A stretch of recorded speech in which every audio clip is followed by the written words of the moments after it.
নমস্কার। বলতে চাই আঙিনায় আপনাকে স্বাগতম। আশা করি আপনি ভালো আছেন। আপনি ভালো থাকুন, এটাই আমার কাম্য। চলুন আজকের প্রসঙ্গে যাওয়া যাক। আমরা সবাই নিজেদের খুব বুদ্ধিমান মানুষ ভাবি, তাই না? কিন্তু আপনি এটা কি খেয়াল করেছেন যে আমরা জীবনে কোনো না কোনো সময়ে এমন কাজ করে ফেলি যেটা পরে ভেবে আমরা অবাক হই। হয়তো যে কাজ আমরা সারা জীবন ধরে অন্যে করেছে এটা ভেবে আমরা তাকে ঘৃণা করি, তার নিন্দা মন্দ করি, সেই কাজটা আমিও করে ফেলি। পরে হয়তো এটা ভেবে অনুশোচনা করি। আমরা ভাবি যে ছি, কীভাবে আমি এই কাজটা করলাম, বা আমরা ভাবি যে আমার মাথা কি তখন কাজ করছিল না। আমরা এরকম ভাবি। আসলে মানুষের বিচার বুদ্ধি, এই বিচার বুদ্ধি এটা স্থায়ী সম্পদ নয়, কারণ এটা সব সময় সমানভাবে কাজ করে না।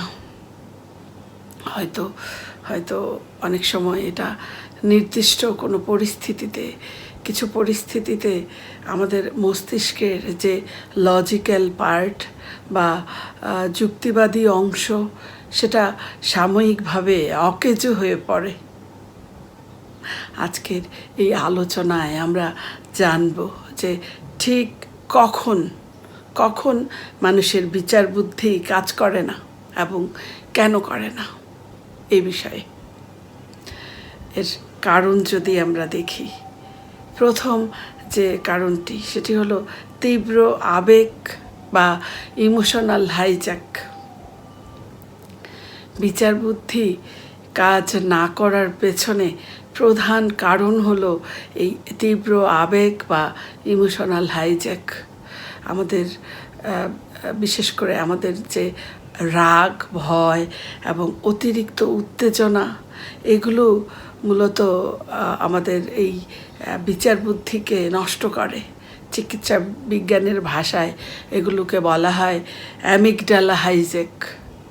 যদি আমরা রাগের কথা বলি, এই রাগ, যখন আমরা প্রচণ্ড রেগে যাই তখন আমাদের মস্তিষ্কের যে প্রিফ্রন্টাল কর্টেক্স আছে, যেটা নাকি যুক্তিকে নিয়ন্ত্রণ করে, এই প্রিফ্রন্টাল কর্টেক্স এটা তার নিয়ন্ত্রণ অনেক সময় হারিয়ে ফেলে।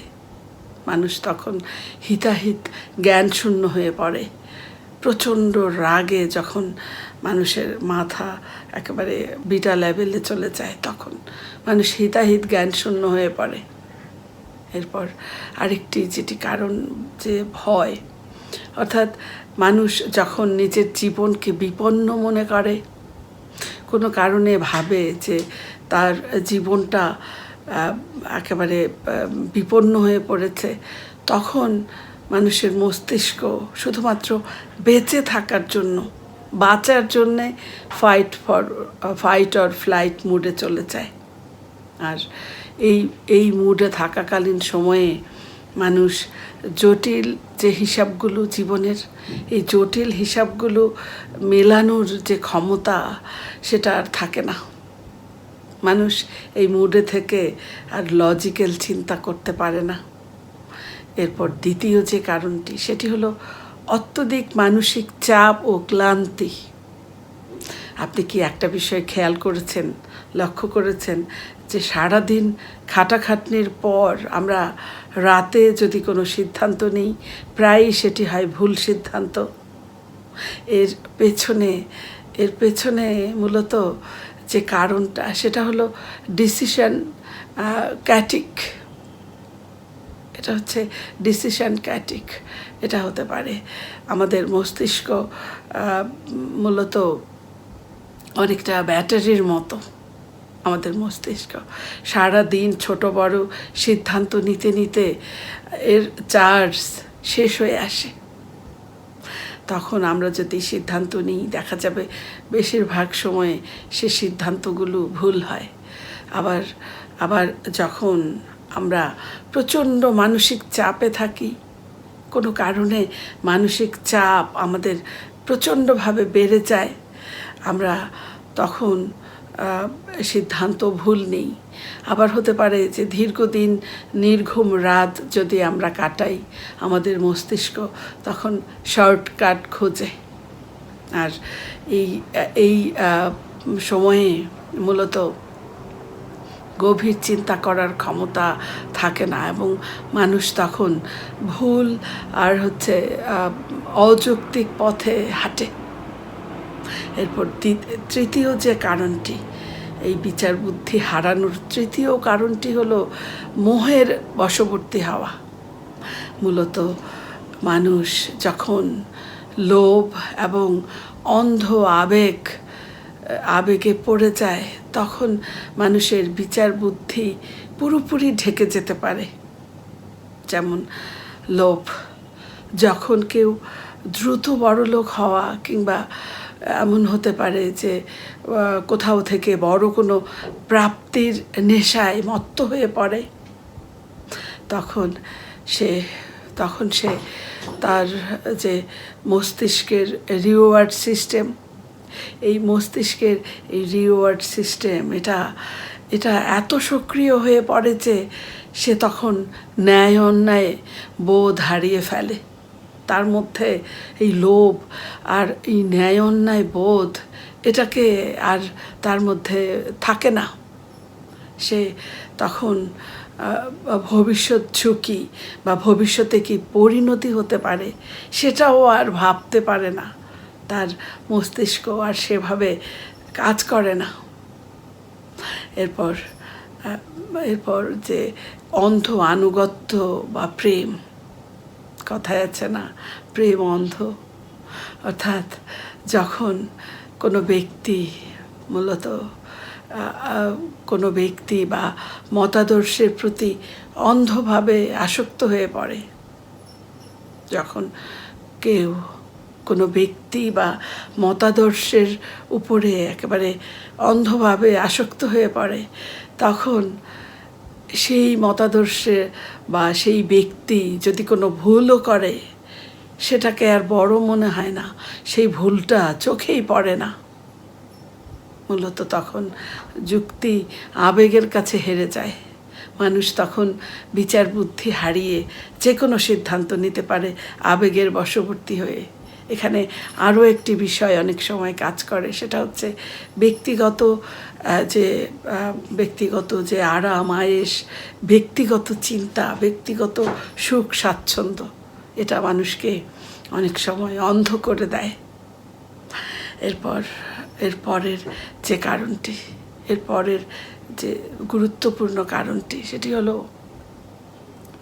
নেশাগ্রস্ত অবস্থা ও পরিবেশের প্রভাব।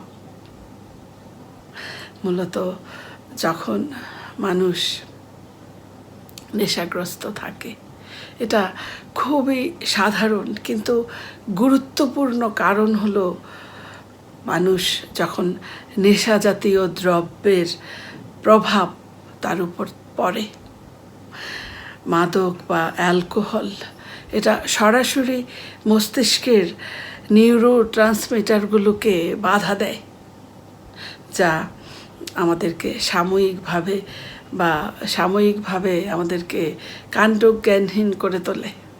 এবং এটা যদি চলমান থাকে, এটা যদি দীর্ঘকাল ধরে চলতে থাকে, তাহলে এর দীর্ঘমেয়াদী প্রভাব আমাদের উপর পড়ে। এছাড়াও আছে ক্রাউড সাইকোলজি, অর্থাৎ আমরা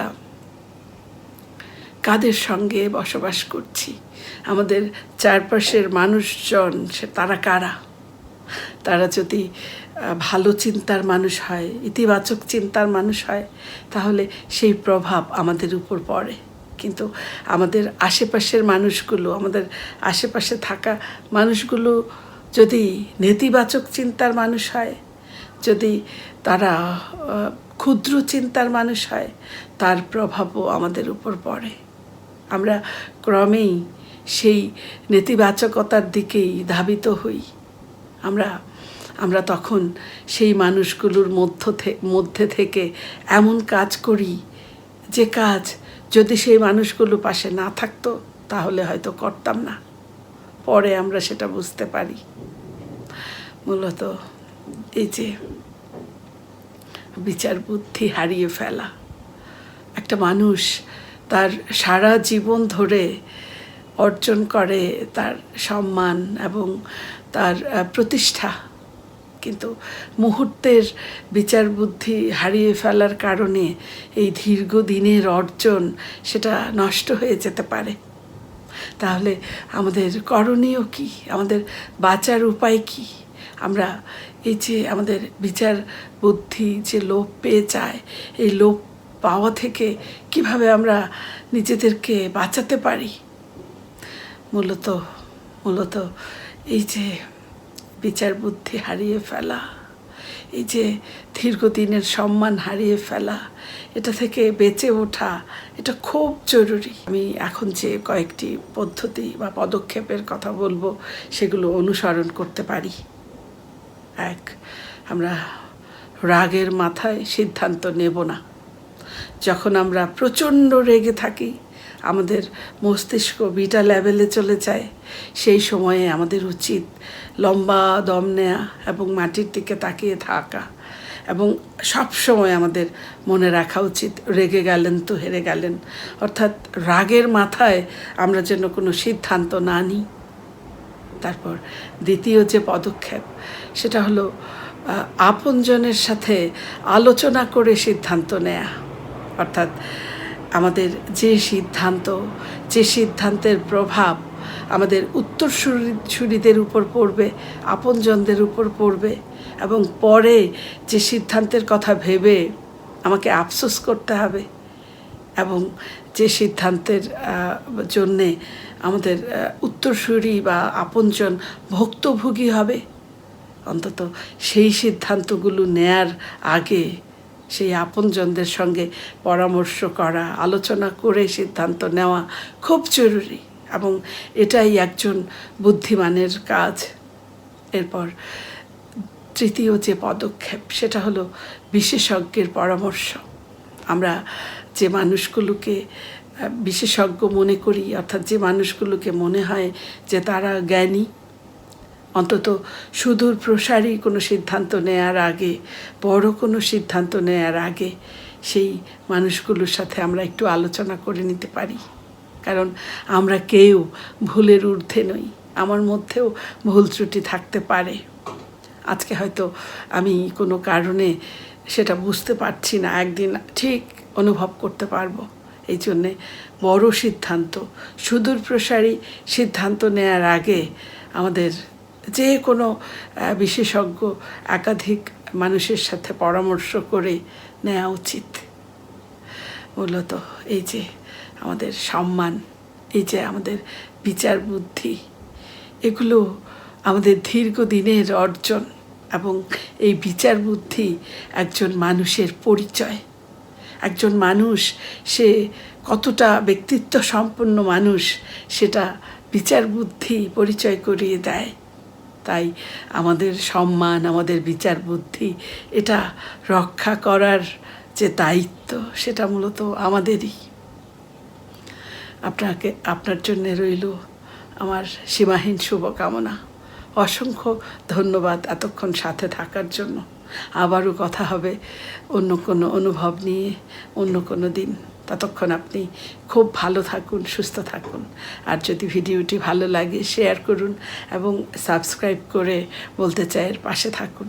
শুভরাত্রি।